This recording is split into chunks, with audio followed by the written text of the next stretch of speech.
안녕하세요, 블랙사입니다. 자, 미국의 8월 고용지표가 부진하게 발표가 됐죠. 그럼에도 불구하고 나스닥 지수는 홀로 또 사상 최고치를 경신했습니다.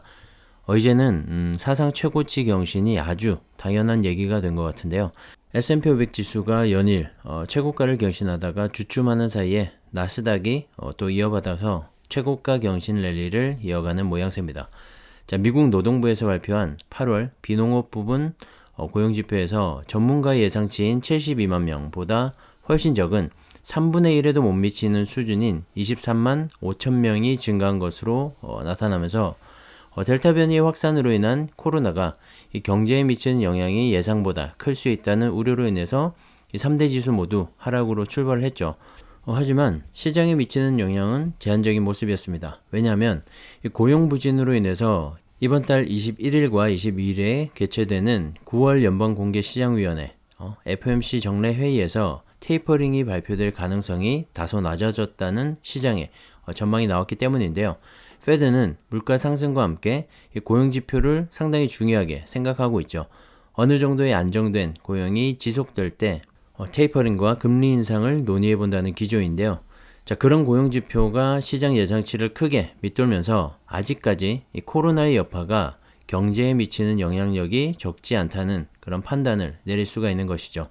자, 그로 인해서 이번 FOMC 회의 때 발표가 예상됐던 이 테이퍼링이 좀 더 늦춰질 수도 있다는 전망이 나오면서 나스닥이 제일 크게 반응을 한 것 같습니다. 그도 그럴 것이 테이퍼링과 금리 인상에 가장 민감하게 반응을 보이는 것이 바로 기술주 중심의 나스닥 지수이기 때문에 페드의 완화적인 기조는 지수와 이 주가 상승에 영향을 미칠 수밖에 없습니다. 그래서 또 한 번 사상 최고치를 경신했고 타이거 테크 탑10의 주요 종목들 모두 상승으로 마감을 했는데요. 애플은 0.42%, 아마존은 0.43%, 페이스북은 0.26%, 구글은 0.32%, 그리고 테슬라도 0.16% 상승으로 마감을 하면서 빅테크 기업들이 힘을 받는 모습을 보여줬습니다. 자, 필라델피아 반도체 지수도 0.57% 상승을 했는데요. 역시 반도체 대장주인 엔비디아가 이 소프트웨어와 데이터 센터 부문의 성장에 힘입어서 수익률이 증가할 것이라는 예상과 함께 2% 상승을 했는데 엔비디아의 최근 주가를 보시면 정말 잘 가는 것 같습니다. 자, GPU의 판매 호조도 있지만 하드웨어적인 판매를 넘어서 소프트웨어와 클라우드 업체로 변화하고 있는데 시장에서는 그 점이 긍정적으로 보여지고 있는 것 같습니다. 자, 브로드컴은 2분기 실적이 예상치를 웃돌았고 5G 시장의 강력한 수요를 예상하면서 3분기 매출 전망도 긍정적으로 나오면서 1.18% 상승으로 마감을 했습니다. 자, TSMC 역시 오랜만에 2.63% 상승을 보여줬는데요. 메모리 반도체와 파운드리 업체들의 이런 상승세도 이제 곧 이어지지 않을까 하는 기대도 해보게 됩니다. 자, 삼성전자와 SK 하이닉스 등 우리나라 반도체와 소부장 업체들도 하반기부터 연말까지는 기지개를 좀 펴지 않을까 하는 그런 생각입니다.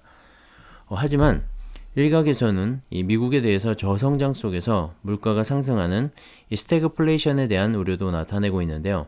최근에 급격하게 오른 S&P 500 지수에 대한 걱정인 것 같습니다.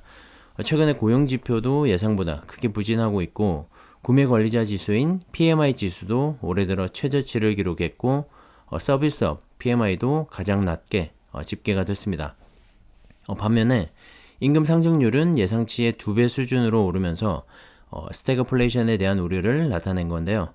자, 그럼에도 불구하고 이 S&P 500 지수는 지난해 11월 대통령 선거 직전부터 지금까지 한 번도 5% 이상 하락한 적 없이 상승을 해왔고 이런 상승 흐름은 1963년 이후로 60년 동안 10번 정도로 매우 드문 일이라고 합니다. 특히 올해 들어서 지금까지 벌써 20% 넘게 오른 점을 걱정하고 있는데요. 앞으로 테이퍼링으로 인해서 시장의 풍부한 유동성이 줄어들게 되면 이런 상승 기조도 꺾일 수가 있다는 것이죠. 게다가 3분기 미국 기업들의 순이익 증가율은 29.8%로 2분기 95.6%의 3분의 1 수준일 것으로 전망이 되어서 기업들의 성장도 다소 꺾일 수 있다는 점을 우려하고 있는 것 같습니다. 사실 최근에 미국 증시를 보면 정말 거침없는 그런 상승을 보여주고 있죠. 한편으로는 이런 우려를 하는 것도 당연하다고 생각을 합니다.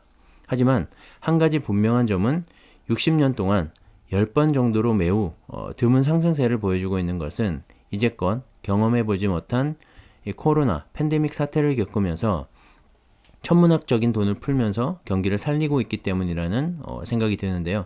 자, 그러면서 전기차와 같은 친환경의 새로운 이런 산업들도 생겨나면서 우리는 또 한 번의 변화를 맞이하고 있습니다. 자, 분명히 새로운 상승에는 새로운 이유가 있는 것이죠.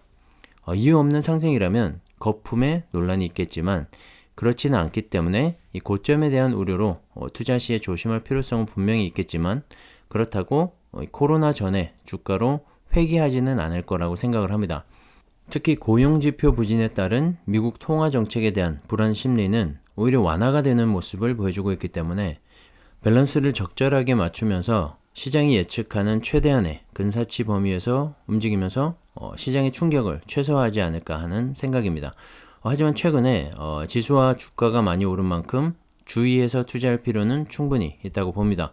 여러분도 투자 시에 참고하시면 좋을 것 같습니다. 자, 서학개미 아시죠? 해외에 직접 투자하고 있는 개인 투자자들을 일컫는 말인데요. 최근에 서학개미 사이에서도 ETF가 인기라고 합니다. 자, 7월과 8월 사이 국내 투자자가 순매수한 미국 증시 상장 종목 상위 10개 중에 4개는 ETF라고 하는데요. 자, 1월에서 6월 사이인 상반기에는 톱10 안에 ETF가 2개뿐이었는데 하반기가 이제 막 2달이 흘러갔는데 그 사이에 ETF가 2종이 더 늘어난 셈입니다. 그만큼 미국 주식시장에 직접 투자를 하는 개인들도 ETF와 같은 안전하고 꾸준히 상승을 할 수 있는 종목에 많은 관심을 보이고 있다는 말이죠. 탑10 순위를 살펴보시면 1위에 아마존, 2위에 알파벳, 구글이죠. 그리고 3위에 마이크로소프트, 4위에 페이스북인데 1위부터 4위 종목을 보시면 나스닥 빅테크 기업들이죠. 국내에 상장된 타이거, 미국 테크 탑10이 떠오르는데요. 저도 개인적으로는 다 좋아하는 종목들이라서 어느 하나 놓치지 않고 투자를 하고 싶은데 사실 한 주당 가격이 너무 높아서 다 담아가기는 어려운데요. 타이거 미국 테크 탑10 ETF를 통해서 10개 종목에 집중적으로 투자를 할 수가 있어서 너무나 좋은 것 같습니다. 특히 미국에는 타이거 미국 테크 탑10과 똑같은 그런 ETF는 없기 때문에 미래셋에서 정말 좋은 ETF를 만들었다고 생각하고요. 추천드립니다. 자, 이어서 보면 5위에 인베스코에서 운영하는 QQQ가 있는데요. 나스닥 100 지수 추종 ETF죠. 우리나라에는 가장 오래된 타이거 미국 나스닥 100 ETF가 있고 최근에는 코덱스와 킨덱스, KB스타 등 많은 자산 운용사에서 상품을 출시했는데 출시한 지 얼마 되지 않아서 가격도 만원대로 저렴하기 때문에 관심 있으신 분들은 찾아보고 투자하셔도 좋을 것 같습니다. 그리고 7위에는 S&P 500 지수를 추종하는 SPY가 있죠. 역시 우리나라에도 똑같이 S&P 500 지수를 추종하는 여러 ETF들이 출시가 되어 있어서 보다 쉽게 투자를 하실 수가 있고 8위에 보시면 LIT가 있죠. 국내에는 타이거 글로벌 리튬 앤 2차전지로 상장이 되어 있는 ETF인데요. 이미 다들 잘 아실 거라고 생각을 합니다. 차이나 전기차와 함께 국내에서도 핫한 ETF 중에 하나인데요. 역시 서학개미들에게도 많은 사랑을 받고 있는 것 같네요. 자, 최근에 주식시장에서 ETF에 대한 투자는 국내외 할 것 없이 늘어나고 있는 추세인데요. 예전처럼 급등주를 쫓아다니던 개미들의 모습과는 대조적이어서 놀랍기도 하고 그만큼 개인 투자자들도 스마트해졌다는 말이겠죠. 고수익보다는 장기 투자의 관점에서 안정적이면서도 수익률 또한 적지 않은 그런 스마트한 투자 말입니다. 며칠 하락하던 차이나 전기차와 글로벌 리튬이 모처럼 반등에 성공을 했습니다. 차이나 전기차는 3.52%, 글로벌 리튬은 1.8% 상승을 했는데요. 자, CATL과 BYD, 강봉 리튬 등 주요 기업의 주가가 모두 큰 폭으로 상승을 했습니다. 사실 어제 내리고 오늘 오르고는 큰 그림에서 보면 아무것도 아닙니다. 차이나 전기차처럼 새로운 성장 동력을 갖춘 ETF는 추세를 봐야 하는데요.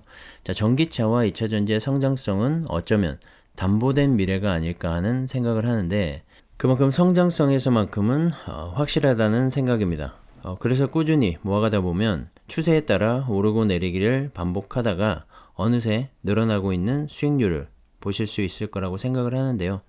자, 하락했다고 매도해버리거나 오를 때 너무 따라서 추매를 하다 보면 이렇게 좋은 주식에서도 손해를 보거나 높은 변동성에 따라서 마음이 흔들리곤 합니다.